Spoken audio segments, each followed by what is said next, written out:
episode. It's on how to improve your financial health through saving money.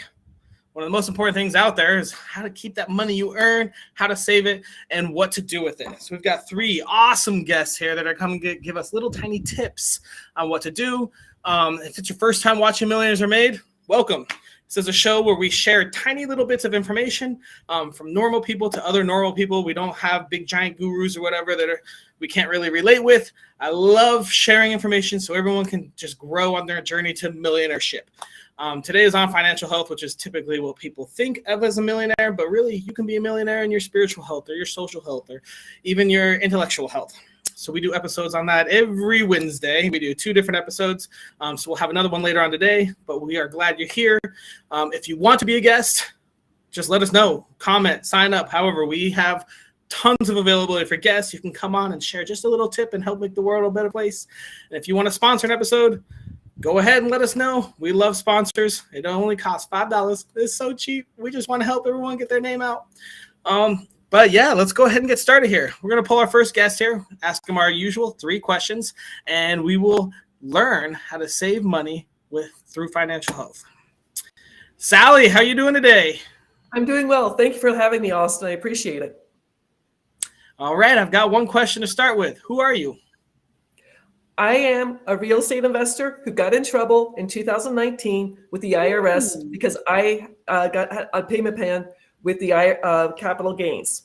That led me to find the Spendthrift Trust, and now I help U.S. business owners, 1099 income earners, and investors save federal taxes year after year, generation after generation. It's an amazing thing people don't know about. It's the same thing as the Rockefellers.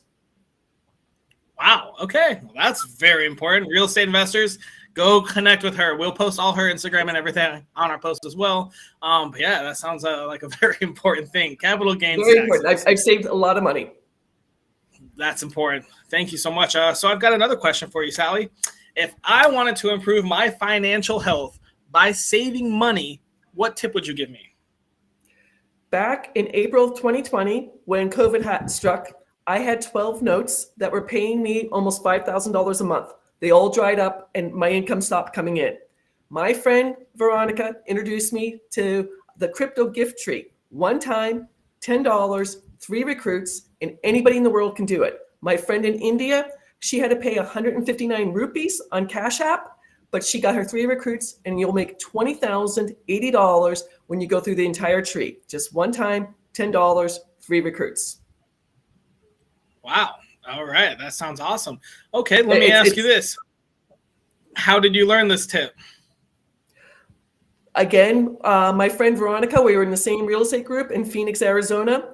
She approached me. She was embarrassed to approach me, and she goes, "Would you like to do this?" And I'm like, "Heck yeah. I need another source of income." You know, COVID, I don't know about you, Austin, COVID really affected me, and I needed another source of income. And using the crypto gift tree, yes, it's crypto. You'll have to pay capital gains on your money, but it saved me. It really, really saved me. Interesting. Okay, great. Do you have anything else you'd like to add about how to save money and improve your financial health? Unfortunately, a statistic in the United States, most Americans don't even read 1 book a year. I really think people should go to the library. It's free. Go to the library. I have a series of 5 books I love. My favorite book, it's The Power of Your Subconscious Mind by Dr. Joseph Murphy. I use this when I have a situation I have to figure out. I put the thought in my head, and when I wake up, I have an entire plan already set up. It's an amazing, use your subconscious mind. It's there. You should be using it. Very cool. That's awesome. Well, thank you so much. We're going to move on to our next guest. Hey, Marianne, how are you doing this morning? I'm great, thanks. One quick question right now. Who are you? My name is Marianne, and I'm a spending coach. I teach people how to become unshoppable. It's a niche that's not really talked about, how to stop spending before it happens. And I'm a mom of 2 and 2 cats. So you kind of teach how to counteract the psychology of marketing. Yep. Yeah. So there really is a psychology component to why we buy and why we spend. And I started researching that And why is no one talking about this? So I'm talking about it, and I'm talking about it to anyone that'll listen. So as a marketer, I've studied the psychology of marketing as well, but on the side to make you buy more. Yep. But that's the Cool. thing So, is, oh, go ahead. No, you go. I was just going to say, that's the thing is, at first when I started researching, it was like, oh, those marketers, out to get our money. But it's not, it's a business just like mine. And it really comes down to, you've got to be in control of your spending decisions. It's not the marketers that are making you spend that money. You are deciding to spend. And so you really do have to take ownership of your spending habits and just be in control, so that no matter what marketing thing you see, you're in control. I mean, you are kind of fighting an uphill battle, because marketers they're trained and taught, and they study psychology and the way to make you want to buy more. So essentially what you're offering, I assume, is how to counteract that and to study. I mean, anyone that studies a subject usually knows more about it. So Marianne, you can teach how to counteract all their studying so you don't buy every single thing in that store. And it's even simpler than that. I teach you how to identify your emotions and the things that trigger you to buy, so that you're not we're not fighting that uphill battle, because it is. And you're just learning what triggers you to buy, because it's individual for every person. I love hearing you use those words, because I've learned the whole way. We got to get the trigger, get their emotional. You need the emotional tie. And you're like, this is how we stop that. That's pretty funny. All right, one quick question, then another quick question. If I wanted to improve my financial health by saving money, what tip would you give me? So the best tip is to spend less, save more. And it sounds pretty obvious, but the best way to do that is to track your spending habits. This isn't tracking your spending like I spent $100 at Walmart. This is tracking those impulse buys. I bought a candy bar because I felt like I deserved it, or I raided the $5 bins at Target. You want to track those impulse buys, because that's what you're doing inside the store, and that's what's triggering you to buy. Yes, that is very true. That is very true. Okay, so this you kind of already answered, but let me just ask you straight up. What happened in your life journey that you learned this piece of advice?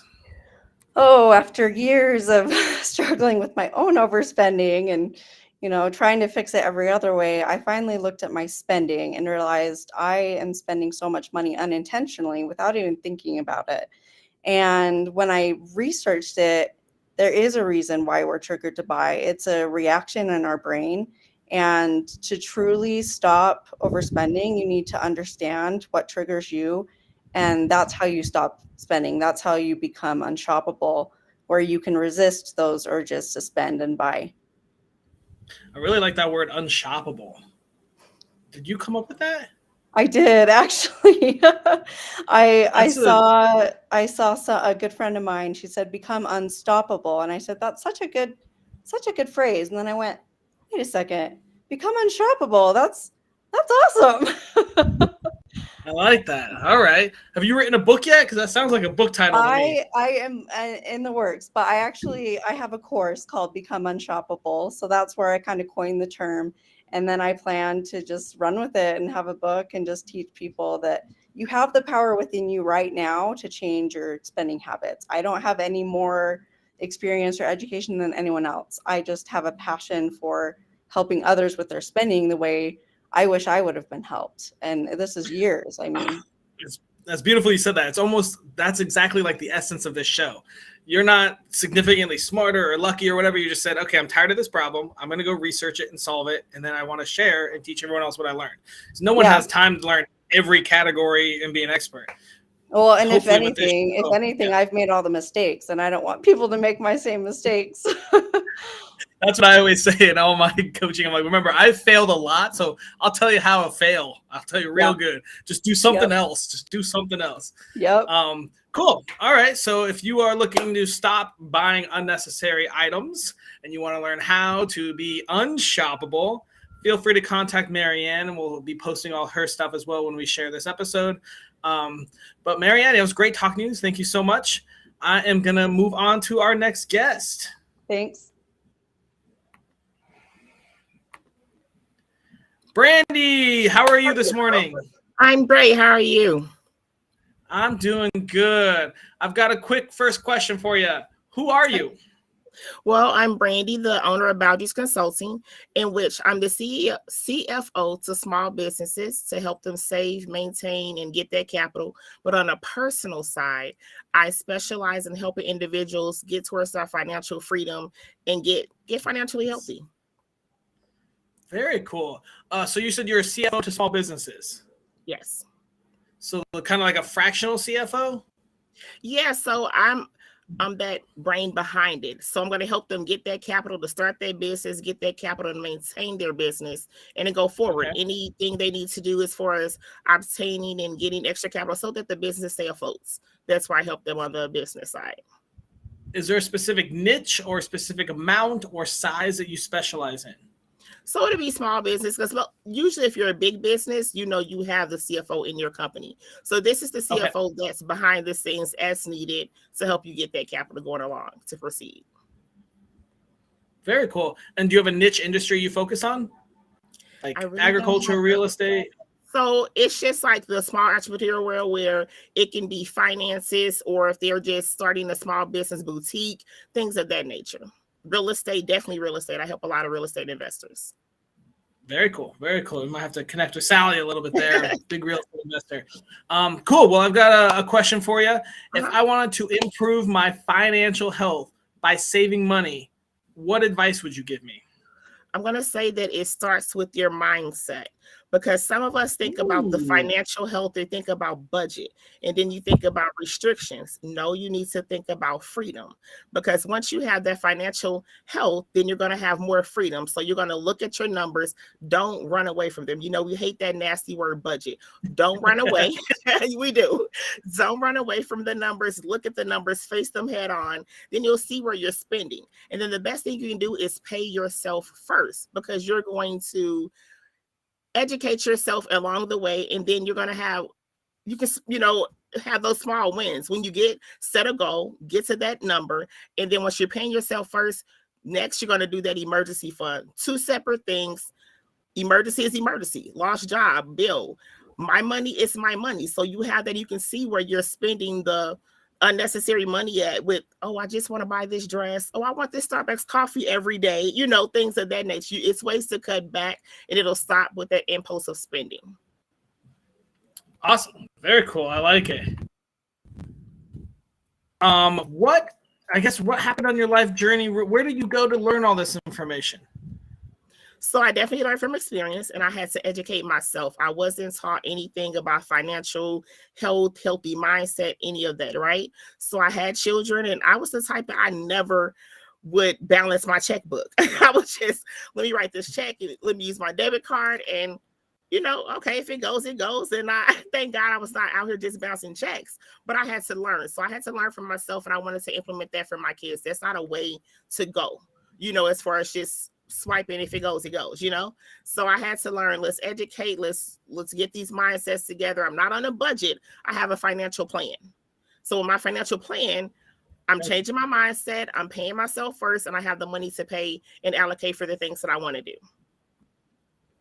Very cool. Very cool. Any other things you'd like to add before we set you off? So I will say it's definitely doable. Do not think about the nasty word budget. Think about your financial plan with your financial freedom. That's the ultimate goal. I can give you more tips if you want to follow me on IG at Boundaries Consulting. And I have some free ebooks I'll give away on relationship with money, because you need to have a good relationship with your money. Did you just say a free ebook? I definitely will. Relationships with money. Oh, man. Give it out. All right. So we'll definitely have to get your links and share them as well. We got free ebooks, and we got to go follow her on Insta. But yeah, thank you so much, Brandy. So I'm going to go ahead and I'm going to give my tip, and then I'll bring everyone back out for our last hoorah. Thank you. All right, everyone. So my tip to save money to improve your financial health is kind of an interesting one and a fun one that many people learned during COVID. It's going to be cook for yourself. Even one meal a week can save you $15. Just learn how to cook all your breakfast, or just cook one fancy dinner. Save $15 a week, $60 a month. That's like $720 a year. It's so simple. You can YouTube meals. You could cook the same meal every Friday night or every Wednesday night, whatever you want. But imagine an extra $700 in your bank account. Imagine doubling that and doing 2 meals a week instead of eating out. And cooking for yourself is going to also financially help you with your physical body. Less ailments, less supplements you'll need, all that kind of stuff. So you'll save a lot of money, and it's a great, fun activity to do. And I mean, who doesn't like eating homemade, fresh food? So that's my tip for y'all. We're going to bring everyone back out and go discuss all our tips and hopefully have some discussion and come up with our weekly challenge. So everyone's coming back out now. All right, Eddie, let's start. Sally, can you refresh us real quickly what your tip was? My tip was a crypto giving tree, one time, $10, anywhere in the world, and you will make $20,080 when you go through all the 3 steps. Easy to do. Most people have never heard of this, but I want to help as many people get out of debt. Marianne, do you have any thoughts on that? I think you're muted. There we go. I love that. I mean, I think that's a low risk. It's $10, and I'm big on low risk things. You want to make sure you can afford to lose it, and $10 is fast food, so cook at home. Exactly. Yeah. Don't go to Starbucks twice in a week. You've saved that money already. Mm-hmm. Brandy, any thoughts on that? I definitely agree. $10 is definitely a low risk. Like she said, give up that Starbucks and you can multiply your money instead of just drinking your money. Exactly. All right. Marianne, can you remind us of your tip? Yeah. So my tip is to track your impulse buys, the times that you are impulsively spending in the store, and just keep track of those. And it a little bit adds up. You'll see your spending habits. And I actually have a free spending types quiz that helps identify what triggers you to buy. So I forgot to say that, and I'll provide the link in the resource. Yeah, definitely send us the link so we can share that too. So we got free ebook, free spending guide. Love it. Hey, Sally, what are your thoughts on Marianne's tip? Marianne, I just took my 4-year-old niece shopping over the weekend, and the impulse buys, the candy, the toys right at the checkout line, I never thought of it. And when you started talking about it today, I'm like, oh, I could see people just giving in so quickly. Yep, totally get it. Brandy, how do you feel about impulse buys? That is the worst. And they put those things at the register so you can say, oh, let me get it, knowing you don't need it, but you're standing in line, so you just grab it. Impulse buy, once you look at your numbers, you will see how much you spend on impulse buying. So you definitely need to get that under control. Yeah. I was going to say, Brandy, like I love to.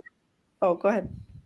No, I loved Brandy's comment about the mindset and its freedom, because I was very anti-budget because I was like, I don't want to be restricted. Right.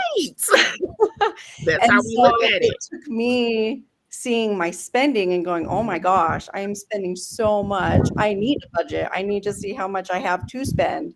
Yeah, so I love that. It starts with mindset. Yes. And getting those impulse buys, get them under control. Exactly. Well, I jumped ahead, Marianne, but I guess we'll go. I'm so passionate. I love talking like the same language with other people. So when I go, I can't stop. I love it. That's great. I mean, yeah, impulse buys. It's so funny. I just moved to St. Thomas. I'm on an island. We go and buy a papaya, and then we're like, we need some ice cream with that. We're like, wait, no, we don't. We don't need ice cream. That's not how it works. You just eat the papaya. You're just fine. No problems.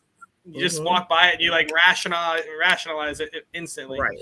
Hey, Brandy, do you want to give us a quick refresher on what your tip was? So my tip was starting with your mindset, making sure that you wrap your mind around, get it away from the nasty word budget that most of us don't like, and look at it as a financial plan and your freedom. You're not restricted. You're just planning your path for your freedom financially. And pay yourself first. That way, if you have your savings for yourself, then you can, that sometimes you want to have, you have it in your savings, you can obtain that. I love it. And Marianne kind of already talked about it. So we'll go with Sally. What are your thoughts on Brandy's tip?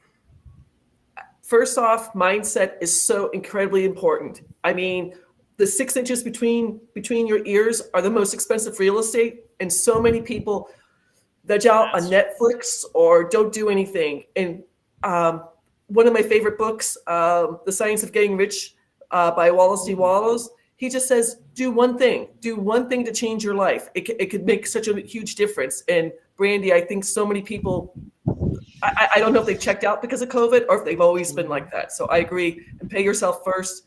You have to pay your car insurance. You have to pay your electric bill. You have to pay your water bill. Pay yourself first, because if you don't, you can lose everything. Right. I love Marianne, that. I don't know. Do you want to talk more on that? Of course, I'm already talking. Oh my gosh. Go ahead. Let's share. I just love that the most valuable piece of real estate is between your ears. I love that. I mean, knowledge is so crucial, and it's not expensive. It's not for the rich. We have libraries, and there's even Libby. It's a free app that you can have audiobooks. Yep, exactly. So, Right. I love it. love that. That was the biggest thing, besides losing my income during COVID. The library shut down, and so I read everything on my phone now, and I'm like, I need to go back to the library. I love going to the library. That's very true. Yeah, Libby's a great app. I mean, reading, you can promote that on anything. It's huge. I mean, that's kind of what this show is like little teeny books.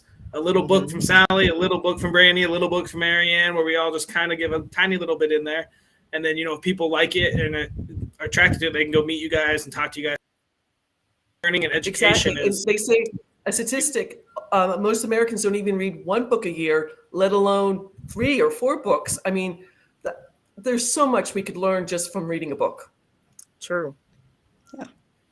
And we take for granted with reading. I mean, audio is out here. Definitely listen to it. If you can listen to while you're driving and working out. So it's no excuse to not educate yourself with as much literature that's out here. Yep. Very much agree with that. All right, guys, we've got one of my favorite parts of the episode. We have to come up with our weekly challenge.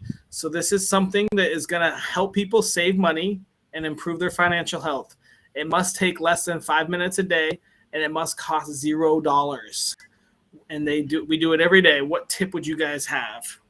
What should our challenge be? I think just reading 5 minutes a day from either on Libby or listening to a book on tape or on CD or however you listen to it, that can change your life so much. So maybe 5 minutes on a money saving book. Do you know anyone have any good money saving books that we have out there? I walk 3 miles a day, and I download books on my phone to listen to. The book I recommended, The Science of Getting Rich, it's short. In 3 days, I can listen to the whole thing in 45 minutes. It's an easy book to listen to. Very cool. Very cool. I had an idea. I was thinking maybe we write down one thing every day that we bought that was not necessary. I like that. Yeah. And then just that with Brandy's mindset, just being in the mindset that you have the power to change your finances, and you're doing it for yourself, you're doing it for the financial life you want, and it's contagious. The more you do it, the more you realize you're saving, the more you'll want to do it. So just get started with that 5 minutes, writing down the impulse. Maybe listen to the book on tape while you're cooking, and then be mindful about what you're going to implement. That's quite a challenge. Let's pick one of them. Let's get all into a circle. Exactly. Yeah. You just got to realize you're in control of this. So it's all about you. You are in control. No one is controlling your finances but you. So get that mindset together. Write down that step. Listen to that book. And you can listen to it, like she said, while you're cooking. So all of this is going to save you and get your mindset to the fact that you're going to get to your financial freedom. Exactly. Awesome. All right. So that's quite a challenge. You're going to have to cook, listen, write, and think. Let's try to see if we can make it a tiny bit easier. Let's maybe just do 1 or 2 of those. We do have a lot of listeners that may not be able to do all of that. What do you guys think is the most important for saving money? kind of like the mind. So if we write down something every day that we don't need, or that we've bought that we didn't need, that kind of adds to the mindset as well. Mm-hmm. Right? It makes you start thinking about stuff you don't need. Right, things you and can that's give something up. simple. Yeah. That's something simple, or maybe it's something that you were about to buy that you didn't buy if you were able to withhold those things. Just how do you being guys feel about that? mindful of your spending and being aware, because we just swipe the card, we're not aware of Right. it. And so just writing down one thing will start helping you be mindful and aware. I agree. Exactly. I agree with that. Especially if you do cooking, or if you do the book, your one thing that day could be like, hey, I listened to this book, so it helped me not buy the candy bar. Or if you end up cooking at home, you'd be like, hey, I didn't buy out. I actually bought my own groceries and cooked and saved money. So they all kind of tie into that. I think that just like Brandy, the mindset, like every day, let's write something down that we saved money on. Something that we either didn't buy, that we made the decision not to buy anymore, or something that we bought a cheaper, or we used a coupon, or something like that. How do you guys feel about that as a challenge? I like it. I like it. When I go shopping, I'll be honest, I shop at Walmart.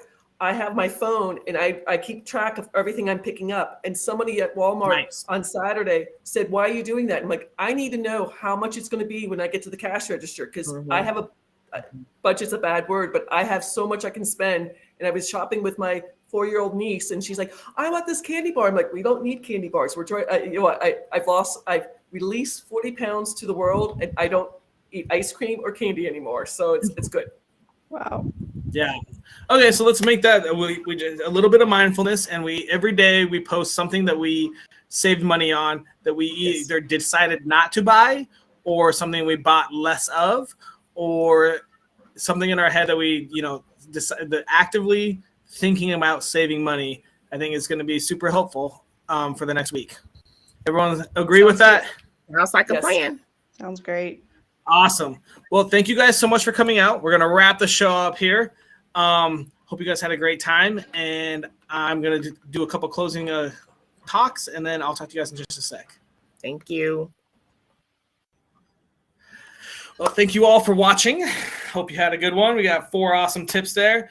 Feel free to take them as you will. If you want more advice or specific, make sure you contact any of these guests directly. They're all open for conversation. They would love to hear from you and hear about their tip, and I'm sure they have like 50,000 more tips. So if you're having a really tough time saving money, go ahead and reach out. We got 3 awesome people. You heard their tips. If you like their tips, go find out more, go meet them. And as always, stay tuned for our episode next week.